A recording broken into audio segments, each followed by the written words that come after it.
ভারত এবং বাংলাদেশের সরকারি কর্মকর্তা-কর্মচারীদের অর্থাৎ প্রতি বছর মূল বেতন বৃদ্ধির সাথে সাথে ইনক্রিমেন্টের টাকার পরিমাণও বাড়ে। অপরদিকে ভারতের সপ্তম পে কমিশনেও ইনক্রিমেন্ট রেট 3% ফিক্সড রেখেছে, যা পে ম্যাট্রিক্সের পরবর্তী সেল অনুযায়ী 50% ছাড়িয়ে গেছে। বাংলাদেশ ডিএ এর স্থায়ী ব্যবস্থা নেই, তবে 2015 সালের পে স্কেলের নতুন মূল অর্থনৈতিক ও প্রশাসনিক বিশ্লেষণ।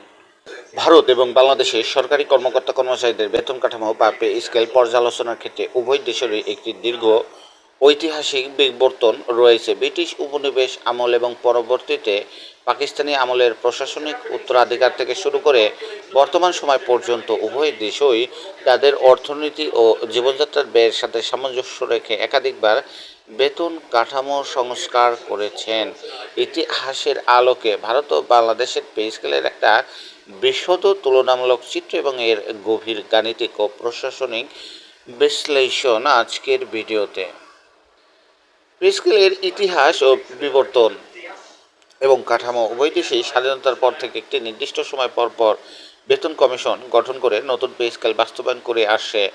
বাংলাদেশ স্বাধীনতার পর 1973 সালে প্রথম জাতীয় বেতন স্কেল ঘোষণা করে। এরপর থেকে 2015 সাল পর্যন্ত মোট 8টি জাতীয় বেতন স্কেল বাস্তবায়ন করা হয়েছে। বাংলাদেশের বেতন কাঠামো মূলত 20টি নির্দিষ্ট গ্রেডে বিভক্ত, যেখানে কোনো পে ব্যান্ড বা পে ম্যাট্রিক্স নেই। বর্তমানে 2026 সালে বাংলাদেশ নবম বেতন কমিশন ট্রানজিশনাল ধাপে রয়েছে।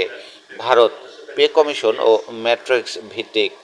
ভারত সরকার কেন্দ্রীয় কর্মচারীদের জন্য এ পর্যন্ত 7টি কেন্দ্রীয় পে কমিশন বা সিপিসি বাস্তবায়ন করা হয়েছে। 2016 সালের 7ই মে কমিশন কার্যকরের পর ভারত সনাতন গ্রেড পে বা পে ব্যান্ড ব্যবস্থা বাতিল করে আধুনিক পে ম্যাট্রিক্স ব্যবস্থা চালু করে। এটি মূলত 18টি লেভেল এবং 4টি প্রধান ফিটমেন্ট ব্যান্ডে বিভক্ত। বেতন বৈষম্য অনুপাত। পে স্কেলের অন্যতম গুরুত্বপূর্ণ দিক হল সর্বনিম্ন এবং সর্বোচ্চ পদের বেতনের মধ্যকার ব্যবধান, যাকে পে রেশিও বলা হয়। বাংলাদেশ 2015 সালের অষ্টম পে স্কেল অনুযায়ী সর্বনিম্ন 20তম গ্রেডের মূল বেতন 8,250 টাকা এবং সর্বোচ্চ 78,000 টাকা মূল বেতন ছিল। ফলে বাংলাদেশের বেতনের বৈষম্যের অনুপাত ছিল 1:9.45 বা ভারত সপ্তম পে কমিশন অনুযায়ী সর্বনিম্ন মূল বেতন 18,000 রুপি এবং সর্বোচ্চ পদ ক্যাবিনেট সচিবের মূল বেতন 2,50,000 রুপি।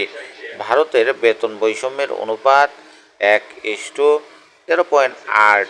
বিশ্লেষণ। কাঠামোগত ভারতের শীর্ষ আমলা এবং নিম্নপদস্থ কর্মচারীদের বেতনের ব্যবধান বাংলাদেশের চেয়ে অনেক বেশি, তবে আন্তর্জাতিক শ্রম আইন এবং বিশেষজ্ঞদের মতে এই আদর্শ অনুপাত 1:4 বা 1:5 হওয়া বাঞ্ছনীয়।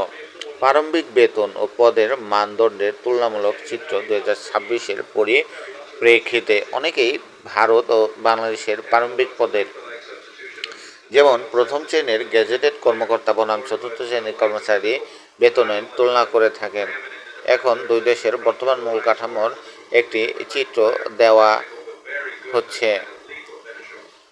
বাংলাদেশ অষ্টম পে স্কেল বিদ্যমান কাঠামো। সর্বনিম্ন বেসিক 8,250 টাকা, 20তম গ্রেডের পিয়ন বা MLSS এর বেতন। ভারতের সপ্তম pay commission matrix 18,000 rupee, level 1 multitasking staff. প্রথম শ্রেণীর কর্মকর্তা এন্ট্রি লেভেল 22,000 টাকা, নবম গ্রেড বিশেষ ক্যাডার 56,100 রুপি, লেভেল 10 IAS বা IPS এন্ট্রি। সর্বোচ্চ পদের বেতন 78,000 টাকা, প্রথম গ্রেড সচিব 2,50,000 অর্থাৎ 2.5 লাখ রুপি, ক্যাবিনেট সচিব।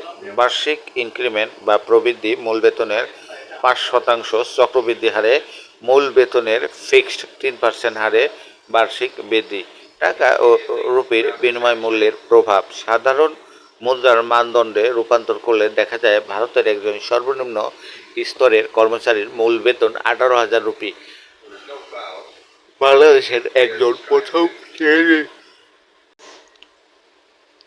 গেজেটেড কর্মকর্তার প্রারম্ভিক মূল বেতনের 22,000 টাকার কাছাকাছি বা ক্ষেত্র বিশেষে বেশি হয়ে থাকে। এর মূল কারণ ভারতের পে স্কেলের সামগ্রিক আর্থিক বেসলাইন বাংলাদেশের চেয়ে অনেক উঁচুতে সেট করা ইনক্রিমেন্ট এবং অন্যান্য ভাতার ঐতিহাসিক পার্থক্য।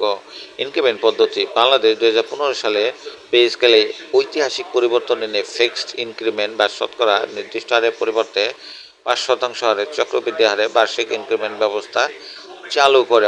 অর্থাৎ প্রতি বছর মূল বেতন বৃদ্ধির সাথে সাথে ইনক্রিমেন্টের টাকার পরিমাণও বাড়ে। অপরদিকে ভারতের সপ্তম পে কমিশনেও ইনক্রিমেন্ট রেট 3% ফিক্সড রেখেছে, যা পে ম্যাট্রিক্সের পরবর্তী সেল অনুযায়ী নির্ধারিত হয়। মূল্যস্ফীতি নিয়ন্ত্রণ, মূল্যস্ফীতি সমন্বয় বা ডিএ বনাম উৎসব ভাতা ভারতের সরকারি কর্মচারীদের মূল্যস্ফীতির চাপ থেকে রক্ষা করতে বছরে 2বার মহার্ঘ ভাতা পুনর্নির্ধারণ করা হয়, যা বর্তমান মূল বেতনের 50% ছাড়িয়ে গেছে। বাংলাদেশ ডিএ এর স্থায়ী ব্যবস্থা নেই, তবে 2015 সালের পে স্কেলের নতুন সংযোজন হিসেবে মূল বেতনের 20% হারে বাংলা নববর্ষ ভাতা বা বৈশাখী ভাতা চালু করা হয়, যা দক্ষিণ এশিয়ায় পে স্কেলের ইতিহাসে একটা অনন্য সাংস্কৃতিক ও আর্থিক উদ্যোগ। ক্রয় ক্ষমতার সমতা ও জীবনযাত্রার ব্যয় বিশ্লেষণ কেবল সংখ্যার বিচারে বেতন স্কেল মূল্যায়ন করলে প্রকৃত চিত্র পাওয়া যায় না। এর জন্য ক্রয় ক্ষমতার সমতা বা পারচেজিং পাওয়ার প্যারিটি দেখা প্রয়োজন। ক্রয় ক্ষমতার তুলনা আন্তর্জাতিক সূচক অনুযায়ী বাংলাদেশের জীবনযাত্রার ব্যয়ের চেয়ে প্রায় 5 থেকে 8% পারিশ্রমিক রূপান্তরকারী ক্যালকুলেটর পিপিপি কনভার্টার অনুযায়ী ভারতের মুম্বাই বা দিল্লির মতো শহরে যা 7 লাখ রুপির ক্রয় ক্ষমতা, বাংলাদেশের ঢাকায় সমমানের জীবনযাত্রার জন্য প্রায় 9,71,000 টাকার প্রয়োজন হয়। এর অর্থ হলো ভারতীয় সরকারি চাকরিজীবীরা যে স্কেলে বেতন পান তাদের স্থানীয় বাজারের খরচ তুলনামূলক কম হওয়ায় তাদের সঞ্চয় ও জীবনযাত্রার মান বাংলাদেশের সমপদস্থ কর্মকর্তাদের চেয়ে অনেক বেশি স্বাচ্ছন্দ্যময়। মূল অর্থনৈতিক ও প্রশাসনিক বিশ্লেষণ। এক, কাঠামোগত স্থবিরতা বনাম আধুনিকায়ন। ভারত তার পে কমিশনকে প্যাট্রিক্সে রূপান্তর করে বৈজ্ঞানিক রূপ দিয়েছে, যেখানে কাজের দায়িত্ব ও স্তরের স্বচ্ছতা বেশি। বাংলাদেশ এখন সনাতন 20টি গ্রেডের ফিক্সড কাঠামোতেই আটকে আছে। বেতন বৃদ্ধির সময়সীমা ভারত প্রতি 10 বছর পর পর নিয়মিত কেন্দ্রীয় পে কমিশন গঠন করে, যেমন 2006, 2016 এবং প্রস্তাবিত অষ্টম পে কমিশন। বাংলাদেশেও সাধারণত 6 থেকে 8 বছর পর পর নতুন পে স্কেল দিত, যেমন 2005, 2009, 2015। কিন্তু 2015 সালের পর দীর্ঘ সময় পার হলেও পূর্ণাঙ্গ নতুন পে স্কেল বাস্তবায়িত না হওয়ায় মূল্যস্ফীতির কারণে বাংলাদেশের সরকারি কর্মচারীদের প্রকৃত আয়ের মান ভারতের চেয়ে পিছিয়ে পড়েছে।